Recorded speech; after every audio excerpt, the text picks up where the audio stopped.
Welcome to the Antonio Parkinson Project. Today, we are talking about Al Green, not love and happiness. Love and happiness. Wow. Not that Al Green, but Congressman Al Green. Also, the Trump tariffs and China's response to Trump's tariffs. And we also are going to talk about what's happening at 201 Poplar and Shelby County Jails. And we got Chief Anthony Buckner in the building. And so y'all don't go anywhere. Hit that subscribe button. We'll be right back. You're watching the Antonio Parkinson Project.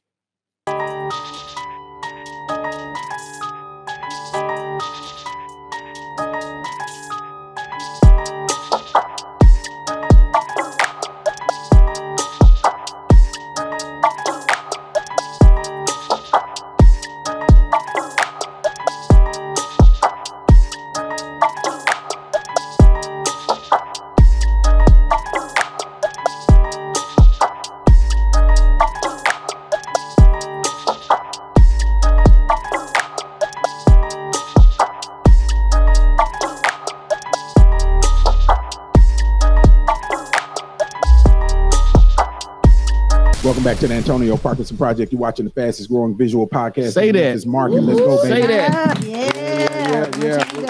Keep them numbers coming. We're over 6 million views in a year, literally. 6 million views in a year. It's a lot of work. Hey, Chief Buckner, you want us to handle y'all social media? We're over 6 million views in a year. We'll get back with you on that one now. Yeah, man. Hey, man, y'all give it up for my lovely co-host, Angelica Jelly Woods in the building. Yeah. Yes, thank you. Can I make it a little louder as Women's History? No. Chief Buckner, thank you. Oh, Chief. Thank okay. you. So wise, man. Hey, Don't let these heathens rub off on I'm gonna turn the sirens on too. Make some noise. Throw them in the background. Y'all give it up for my DJ. That's my DJ, Yeah, DJ Kojak in the building. yeah. We in here. Right. We in here. Man, y'all give it up for the young Chief. Come Chief on Buckner now. in the Come on building. now. That's what I'm talking about. That's what I'm talking about, man. Look, I remember when this young brother was out there in the field. You know, I was on the fire department. He was on the sheriff's department, right? Out there in the patrol car. He's telling his age. Now, how long has it been since you've been in the fire department? Well, I retired back in 2015. Okay, so he's like cackling. But, He was speaking- young. He done put some age on you real fast. Yeah, speaking of that, how long you been on the sheriff's department? 23 years. 23 years. 23 years. You were about 16 when you started. I was a volunteer back then. That's dope, man. So law enforcement has been your thing, huh? You know what? Actually, I hate to admit this, but I actually wanted to be a fireman when I was much younger. Yeah. And it was an episode of Cops that changed my mind. Okay, when the first 48 was it? No, it wasn't the first It was 48. Cops, right. It was Cops that did it for Yeah, me. okay, man. What? So that's interesting. What was that episode about that did it for God. you? What triggered it in you? Seriously. You know, I think I've shared this story in the past, but I'll tell you this: it was an episode where a police officer responded to a domestic violence call where a man had assaulted his wife, and there was a small girl, I think she was about 8 or 9 years old, that was in the home. So the police officer raced into the house. He grabs the guy, cuffs him up, puts him in the back of the police car, goes back into the house, grabs this little 8-year-old girl, takes her to his car, opens the trunk, and he handed her a teddy bear. Oh, man. And I said, "Oh man, that's exactly what I want to do." Yeah. So when I became a sheriff's deputy, I always patrolled with a bag of bears in the back of my car. Oh, man. nice. Look, we got a heartwarming clip. Heartwarming clip. We clipping that. But that, honestly, that's a really, really good story. Seriously, man. And so that's what triggered it. That's what started it. And it's a snapshot of what law enforcement really is like. You know, I mean, I know people view us as Superman, and certainly we are when we have to be. But more times than not, we're more like Clark Kent, you know, where we're just the average guy riding around in a police car waiting to go serve. But I think most of us carry bears in the back of our cars. Now, I don't know about that. You don't know about that? No, Well, it's next to the ticket book. Okay. So if I'm like, hey man, how about give me a bear this time instead of the ticket? You're watching the Antonio Parkinson Project.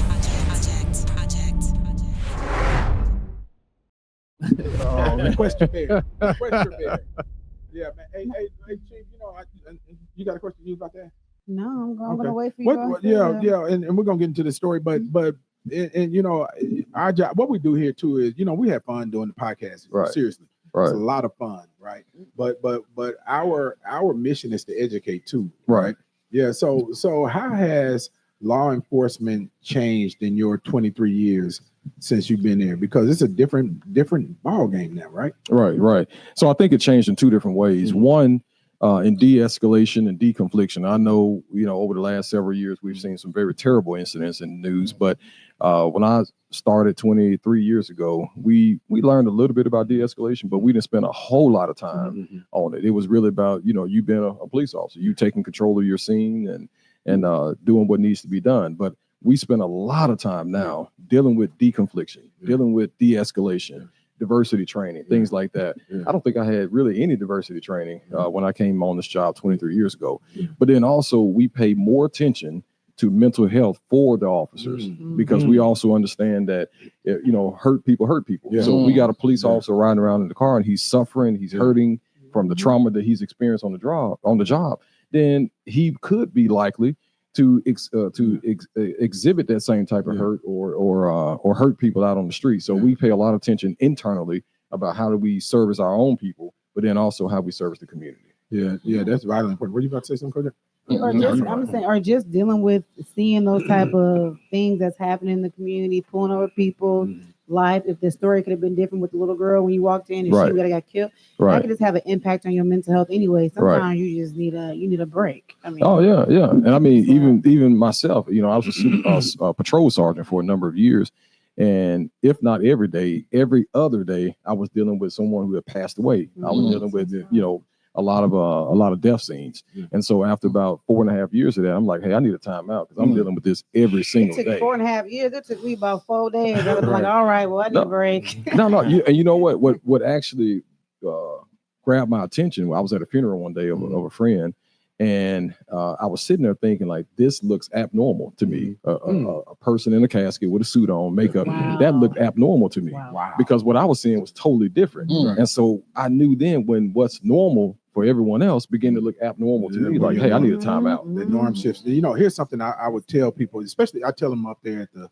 Tennessee legislature, and when I speak to groups also, is that, because I was in emergency services for 26 years also. So, but, what people miss is the fact that what we get on the news is the cleaned up, very cleansed version of, what actually happened. Right. So you'll hear on the news, body was found in the woods, right?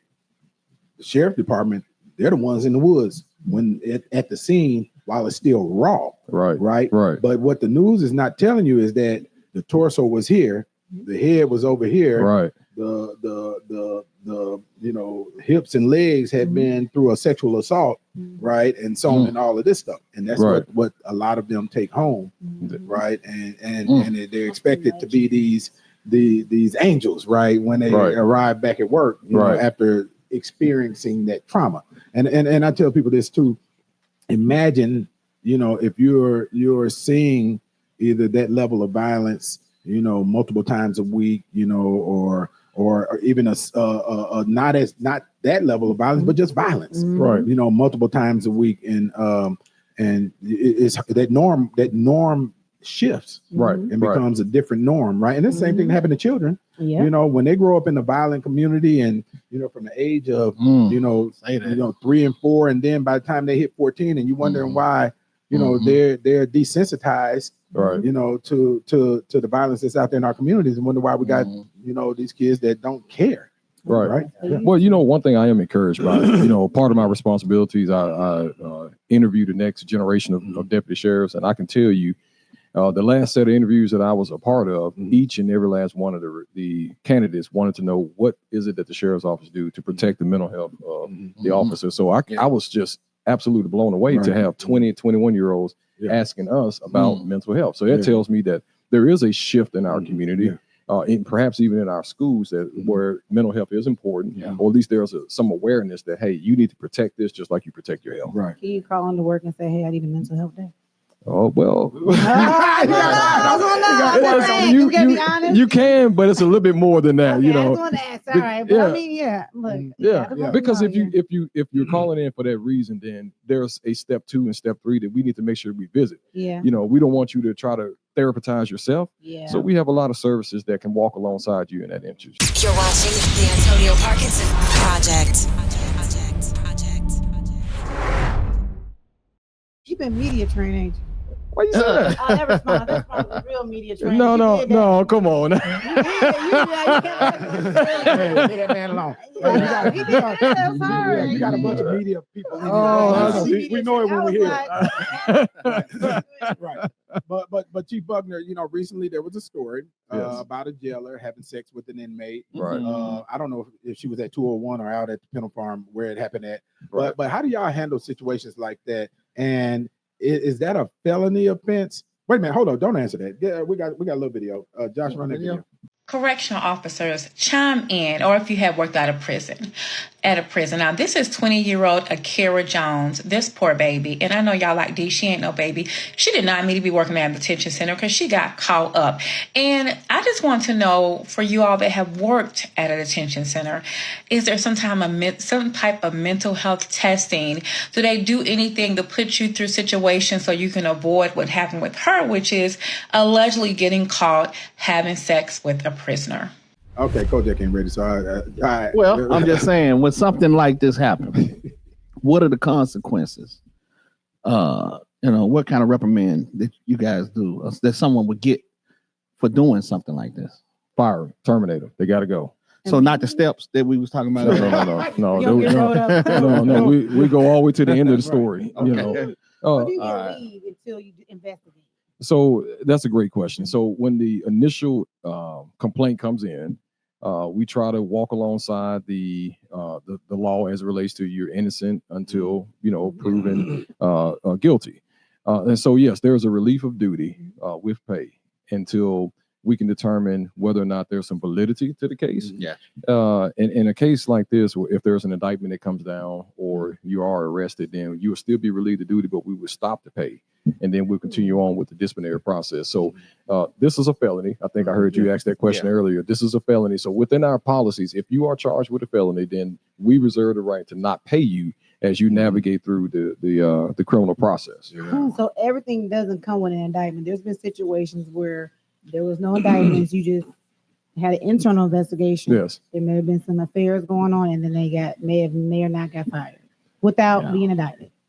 Yeah, so if there's an arrest, a felony arrest, again, we reserve the right to stop the pay at that point in time or an indictment. But if it's a felony, the felony is the key to this. If there's a felony, whether it comes through an indictment or an arrest, we can stop the pay at that point. I'm saying if there's no arrest, it's just an internal investigation. Can it just be internally where there's no felony? There's nothing outside. It's just internal. Like something happens at work and something internally happens. Yes. Right. And you investigate it internally, just like the media didn't get a hold of it. You're talking about sexually though? Somebody having sex with an inmate? Yeah, there's automatically have to be like outside. I'm trying to set it up right. So like a place I used to work at, you can have abuse. Shut up, Parkinson. Okay. There can be abuse allegation. It can be a staff can say, hey, so-and-so be slapping Dorothy.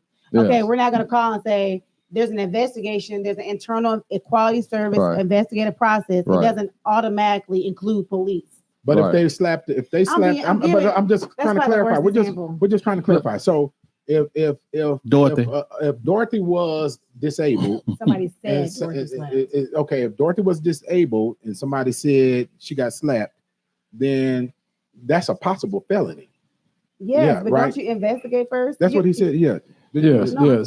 Are we missing it? Are you automatically say ring, ring, ring, police? Because you don't know you share ring, ring, feds. I'm just giving whatever. Right. That there's somebody said so and so, but we are investigating. Or do you investigate and give them your evidence? Shut up, Parkers. He gonna break this down. Going around the circle. Y'all missing what I'm saying? What I want you, I guess, let me explain it this way. So not every allegation results in us terminating someone, right? Okay. We have to do our due diligence to see what is the validity behind that particular incident, right? So if someone calls in and says, hey, Dorothy slapped Jack, right? Hey. And there is no, I hope you're not Jack. Kojak. All right. I hope you don't know Dorothy. Dorothy slapped the shit out of Kojak. I'm trying not to hit a lady. We number one, we have a responsibility to balance out the allegations against the facts, right? So one of the things that we try to do is obviously pull video. We do a preliminary assessment of that particular incident first.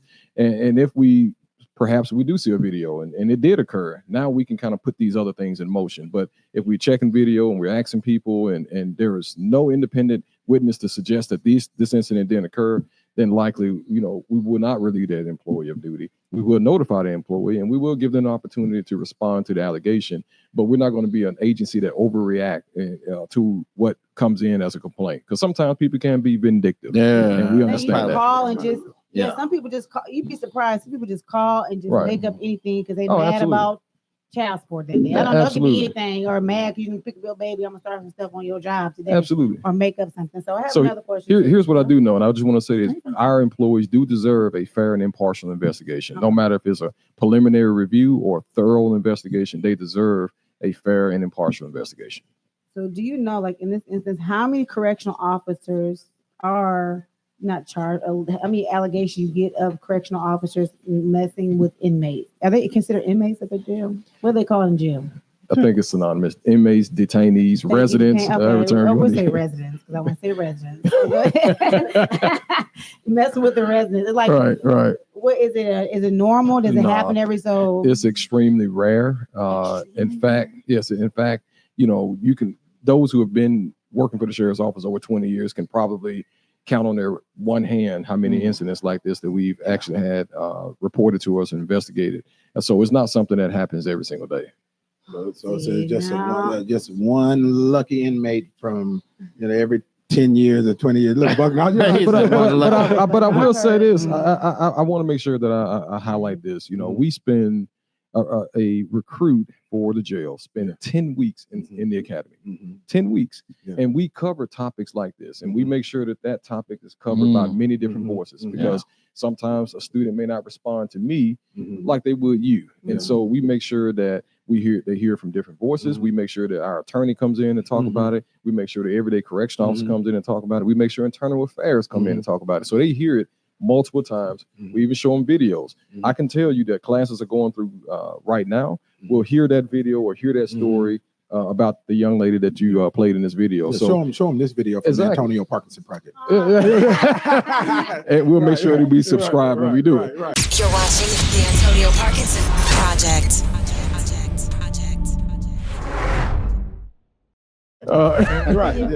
But so we make sure that we cover this just intently during that academy process. It's interesting.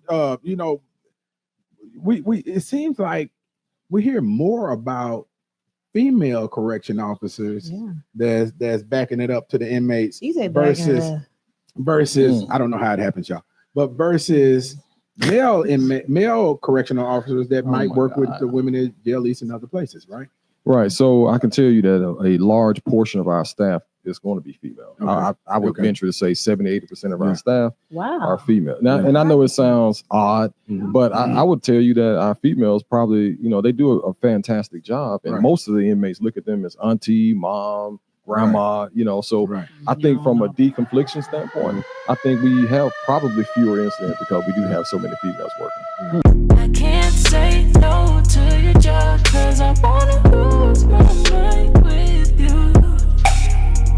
I can't say no to your love because I want to lose my mind with you.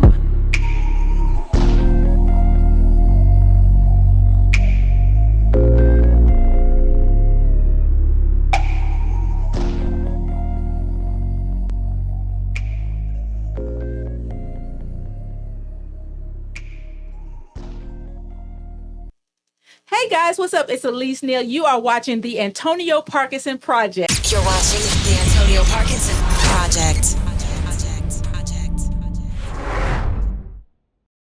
All right, that's really interesting. But let me ask you this though: when y'all do that investigation, do you get into the psyche of that individual? Let's say if it was like in this story, it was female, right? What's the motivation behind it? What makes them, even after all of the training and so on and so forth, what makes them decide to make that decision like that? In my opinion, it's a personality flaw. Those inmates, they're in that facility for 24 hours a day, 7 days a week, and they learn you. When I tell you that, they learn everything about you. They learn your mannerisms. A lot of them know body language. And so, you know, when they have a person who has a personality flaw and they see a sign of weakness, I mean, really, it's no different than Kojak being in the club. You know, he's sitting back, he watching. You know, he reading body language. You know, he trying to see when he gonna make his move. All that. So Never, baby, I would never do that. I'm sorry, do that. Kojak put a ring on it. That's not. I was talking about the other Kojak. It was the other Kojak. It was Kojak, yeah. But you know, Kojak studying who's spending money and who ain't spending money. Kojak trying to figure out how No. money. I was talking about the other Kojak. Right. We was talking about that Kojak. Right, yeah. Back in the I day. think it's the women, they're looking for something like, not in this. I have personal stories, not in jail settings. You prison. was a correction officer and dropped it off to somebody. What? Never. You had personal stories like that? No, never. No, never. Oh, okay. But I don't know. I didn't know where but she was listen, going, you just listen. He gonna clip me for this. You just don't know until you put in them situations. Like you said, they study you 24/7. They have nothing. Even people that get into relationship with men in the prison and never met them, they have nothing. It's a good you run into a manipulator. I mean, it's just you just don't know. I'm just saying, Parkinson. I mean, I've experienced that. I'm just saying, My mother was pen paling some dude in prison. Next thing you know, he at the crib. Thank you. I know people who work. I know people who work in the prison. They left the job and they in the man out, and they had a relation in prison. They together now. Like I know. I have plenty of examples. You talk about the example, the girl having sex with the man in the prison. The dad didn't believe it. I ain't gonna say the prison name because they be trying to recruit. Right. And the dad seen the camera and he had a heart attack. So he watched his daughter doing porn. because he didn't believe. He didn't believe. But a lot of inmates. I know a lot of women. That not me personally. I know a lot of women who went into those prisons. They having full booze, relationships. Well, you know, everybody that's locked up is faithful as hell. Yeah, and now they don't. Some of them don't be faithful in there. And I mean, a lot of them say they didn't do it. They shouldn't be there and all that. And if I was out, I would do these things for you and all that kind of stuff. So I just think, you know, we teach them techniques and tools to kind of shut that down. You know, to not. But if you give them an inch. They're gonna take them out. She goes to prison, but some of them take some of them. Nicole said, "What?" She just goes to prison. But I watched Love after lockup and Love during lockup. But a lot of those men, do take care of the women. Like some of them be having, they gamble. I don't know the rules, and they do these things. I don't know the rules, but they take. With their commissary, they offering some Suzy Q's and shit. What they selling? I mean, they doing illegal stuff, gambling, and they take care of these women outside of prison, so it is, which leads to. So you think that there's a possibility she was being taken care of? Possibly that might have been taken care of. He may have had some. He may have been well endowed. You know, he may have a good mouthpiece, emotionally supportive. She may didn't have nobody out there. There's a lot of things. I mean, gave him a safe place. Or listen to his sad story and wanted to be. Women are very empathetic and want to save people. Yeah. Conversation rules the nation. I'm just saying, but at the end of the day, you got to stay focused on your job. I mean, all these additional conversations about what I do away from work, those are not appropriate in the workplace. That's true. Yeah. And so if you go down that road and you talk about what you do away from, now it opens the door for other conversations, and now you end up in the result like what we saw. But so you think he might have been paying? Or did some of these inmates? I haven't seen the other inmate or know what he's in there for. So I can't conclude to that. You was talking when we was in pre-meeting. You was talking about Gabrielle Union was doing. What was she doing? Gabrielle Union. She was not tricking. Okay. He looked like Gabrielle Union was not tricking. Right, man. You know who Gabrielle Union is, right? I do. Okay, she was just on a podcast. I love this podcast. Shut up. Well balanced black girl. He sounds gonna mess that up. Yeah. But she was on there talking about her struggle with going 50-50 in a relationship. So you know how some men think, and this is always going to be a debate, how men think they should be the provider, provide for everything, and some women feel that way. But she said she struggled with 50-50, right? And I need him to be 90. There's days I don't have shit, and I need him to be 100. It's a trauma response. And 50-50 is, I'm not going to be vulnerable enough to trust you with 100% of anything, not my heart, not my cash. And when I started to really address that, and I was like, do you want to pay whole mortgage? I thought I was about to die. I had such anxiety. Like I was crying, I was shaking. And he was like, you insisted on that. He's like, I thought it made you feel better. I'm like, it did. And right now I want to take it back. Now it sounds crazy to be like, you, Mr. NBA superstar who made a bazillion more amount of money than I do, can pay the mortgage, because I hate the feeling of releasing that to someone. And you release that to someone chaos can happen. And it's brought us closer because he knows it's not about whether he can afford it. It's being vulnerable enough to be open enough to know that I'm okay. I'm okay as his wife. He's okay as my husband. I'm okay in this family. I'm okay in this home. I deserve it. And so I'm trying to expand my heart, expand all of the notions of what vulnerability can look like. I feel a question coming to me. I know, right? he's looking at my eyes. He looking like, don't you ask me about no minute. I feel it. I feel it. With the 50-50, and she struggled with letting Dwyane Wade, who at that time made a lot more money, you know, than she did, but she still wanted to go half on the mortgage, half on the rent, and she just recently was like, okay, look. Man, I almost had her, Kojak. I found with the bag on Gabrielle Union, the Kojak. one girl that Let's go back to that. I tried to holler at her one time, man. Don't get him, please don't hear I the looked story at one her more face, time. man. She just Almost. I mean, I'm gonna message Gabrielle. Can you clip that? I'm gonna message her, ask right. if she remember this story. You're watching the Antonio Parkinson Project. She probably don't. I hope she doesn't. But it was traumatic for me. It was traumatic for me, right? No, but if you think, are you? Can I ask if you're married? Can you ask that question? He's looking at me like, don't ask me. No. He can decide. Are you to answer married? Or not. No, I'm not married. Okay, so I have a question for you. In But I am relationship, Let me jump in these comments, see what they're saying. and the people, do you feel like a man should go like 50-50, or do you feel like you the man who'd be like, no, I want to provide, baby, I want to take care of you, I want you to sit down? What I mean. Yeah, that's a tough one. Like, I'm not. Yeah. So that's a tough one. So for me, I am a 50-50 kind of person when the stage is set in that way. You know, one thing that I try not to do is balance my relationship against anyone else's relationship. And so oftentimes we look in our peripherals at what someone else is doing or what we read in a book or what we see on social media, and then begin to balance our relationship against that. And what we see on social media and what we see in our peripheral vision becomes our norm. And if we're not meeting that norm, then our relationship is abnormal. We force our relationship to match what we're seeing externally. But you have to look at the identity of your own relationship and what's comfortable for you and your spouse. Okay, well, if I don't be with you, I don't want to bring nothing to the table. I just want you to take care of me. Then you know what? If that's what I want, that's what I'm looking for, because it's a partnership, right? And so if that's what I'm looking for, and I'm just really like sold on you, then that's fine. But if that's important to me, then you know what? To the left. Gonna take care of me. Somebody on the comments. To the left. Somebody on the comments said he's single. They didn't say single, single until married. They said you single until married, right?